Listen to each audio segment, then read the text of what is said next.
Nah, I'm still trying to find my sound. I have absolutely no idea how I'm going to sound the next track or 10 tracks from now. Welcome to the NDC. My name is Nick Olivera. So yeah, it's all these.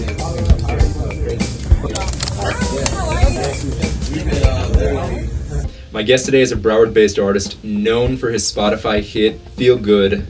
B.Jorn, thank you for joining us. Appreciate you. Nice to be here. So I want to talk about "Feel Good." I can't get the beat out of my head, and I always ask this of artists. How long did you work on that beat? Okay, so I'm a writer. I have the engineer with me, Steeler Vision Buck, YSN Steeler.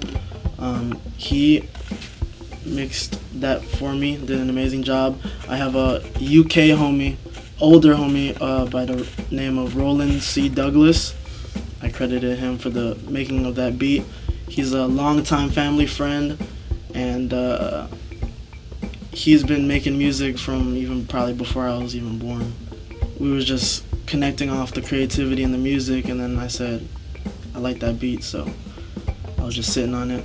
So beginning to end, I mean, let me be specific, because I know some artists that they'll say that they spent 3 months working on a track, and then there are guys that said that they banged it out in like 15 minutes. Right. Feel Good, I mean, what was the creative process there? Okay, so for Feel Good, we spent the afternoon listening to different beats, kind of just experimenting with different tracks, and then I only wrote probably like 4 bars, and then revisited it months later. I had it in my notes on my phone, the 4 bars, so I revisited it later. I was actually angry at this videographer. We were supposed to meet up to talk business, and he just completely flaked. So I was feeling some type of way, but I decided to channel that, and I just opened my notes, finished the rest of it. I probably finished like 80% of it. Hit up YSN Steeler, and I said, "Yo, can we? What are you doing right now? I'm trying to record." I went to the studio, and then we finished it up right there, and I just recorded it. It was actually gonna be a slightly different tone of that, but he told me to kind of sound like inflect my voice a little bit differently, so I think it sounded good the way it came out. Wait, when you say inflect, what do you mean? Like, instead of like me coming in kind of like singing like "It feel good to be locked up in the hood, bust a couple shots, yeah, I wish I hit a wood." He told me to be like, "It feel good," like he told me to make it kind of sound almost nerdy. So I already had the two different voices in my picture, but he just shot an idea out, and then we tried it out. I wasn't even feeling it at first, but we tried it out, and I was like, ugh, that should kind of sound hard. You mentioned the nerdy track, and that's the one that was used for the final master. Right. Yes. It's on the hook, so it's like, so basically the whole thing of the song is 2 sides of a story. On the hook, it's like someone not in the hood, not in the street life, glorifying all, you know what I'm saying, all the chains, the lavishness, like the shit you see on Instagram.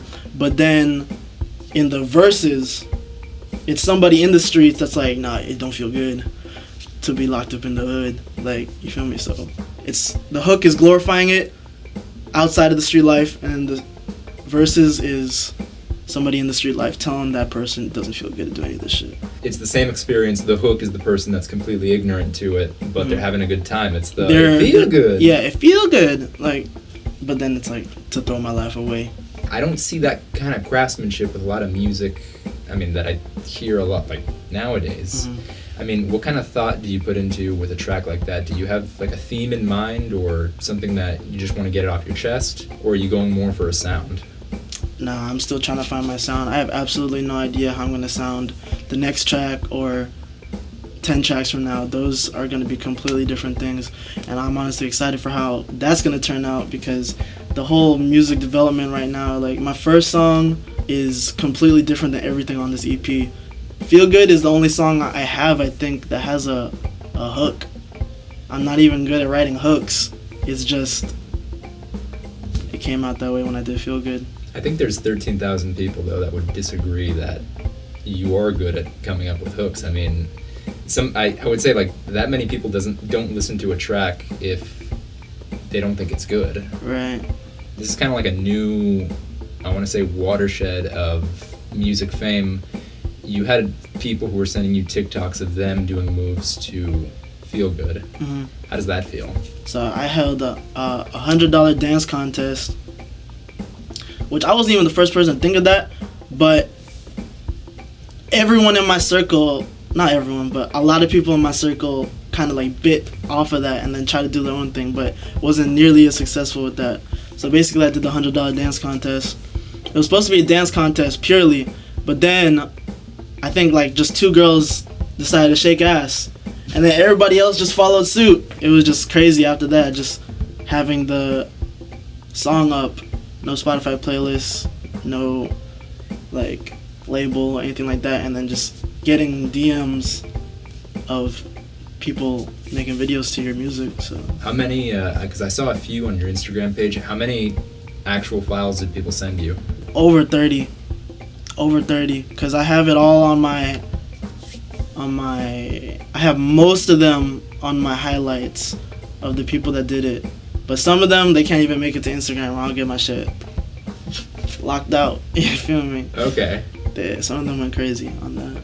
It's good to see that kind of engagement between like an artist and the audience. I mean, that's something that I'm sure artists 40, 50 years ago weren't able to use, I guess, social media the way that we can now. I mean, I always wonder like what would happen if the Beatles had an Instagram. Like, would they still have that same level of reach, or do you think it would just be like...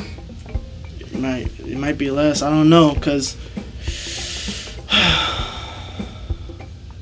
Instagram or social media can maybe take away from the experience of those older generations, because I remember seeing like a Michael Jackson video of how he would just be on the stage and everybody would be passing out like, right?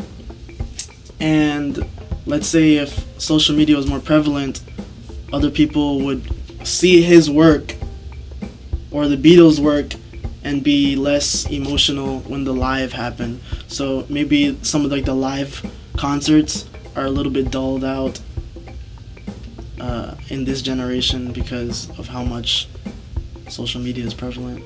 I go to concerts now and like I think I see just a wave of cell phones filming the experience. Exactly. So they're not even in there. They're behind the screen. Would you trade that ability to reach your audience with social media for how it was before, where it's just, hey, if you want to see me, come and see me, but that's pretty much it? Well, as far as social media goes, you could definitely reach people easier, but I feel like the relationships that you would have built before social media came to rise are way more important than followers, likes. Because if you had 10 people that support you back then, is way more important than having 100 people follow you. Because if you have 100 people follow you, you might not even have one supporter. 10 solid supporters back then, buy your merch, buy a concert ticket, fly out to see you, buy your music, etc. Do you think artists have an obligation to speak about world events, or do you think they have the right to their own, I guess, public anonymity? It's always up to the choice of the artist, in my personal opinion, because you could see success with monumental figures such as Michael Jordan receive minimal, well, maybe somewhat of a backlash, but they're still going to be successful either way.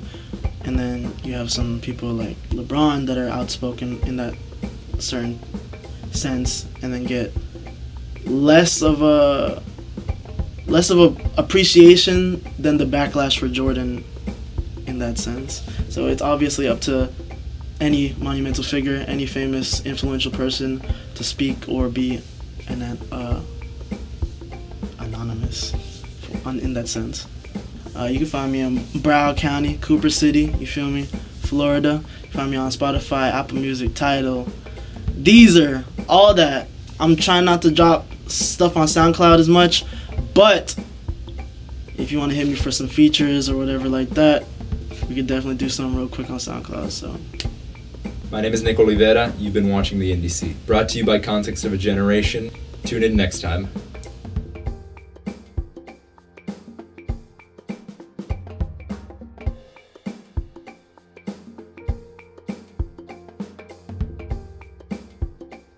So that was the Indie Seat. If you like what you saw and you want to be a partner, or if you want to collaborate with us, even if you're an artist and you want to submit your work, check out our website, contextofageneration.org, or go ahead and submit an email to us at submit@contextofageneration.org. And for all the artists, make sure you put your name, your social media handles, and attach some of your work as well. And for those who are interested in being a partner or collaborating, please email us and we would love to reach back out. Peace. That was the Indie Seat. Thank you.